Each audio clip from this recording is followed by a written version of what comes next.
Stay stitch, fold it over 1 time, 2 times. Okay, look, let me show you one more time. So look, so here's your handle.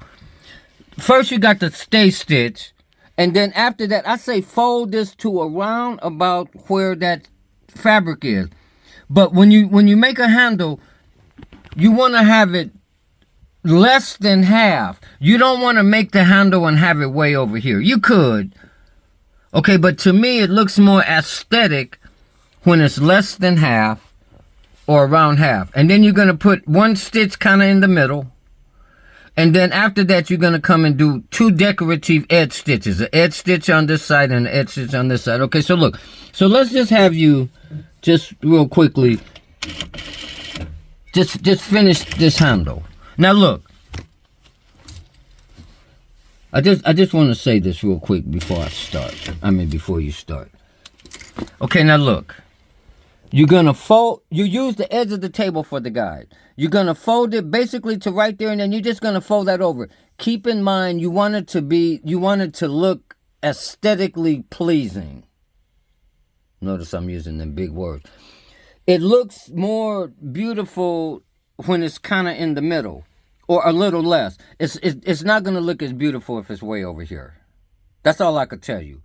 Unless that's the design you want. Because your design can trump something.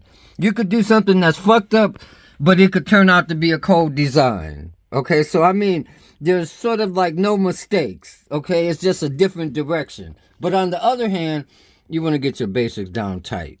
Okay, so anyway, so that's what you want, all the way down. Now, the way you get that, you use the edge of the table for your guide, and you come to the edge of the table and you set it up at the edge, and then you do some little adjustment, move this that way or bring it this way, and you get adjustment. And then when you got it pleasing, then you sew to your finger. And then you come back to the table and get the same, and then turn it over, and then you use the table for the guide. And then look, then you're going to have a piece. And then once you had a table for the guide and you pull it, it's just sitting right there for you. Can you see it? Yeah. I mean, you can see it. Look how beautiful that's just sitting there. All you have to do is just sew it close to the edge. And I mean, it will, when you come to right here and then you fold it over and then you pull it a little bit, you make it lay flat, and then you can just sew it in one shot. Does that make sense? Okay, so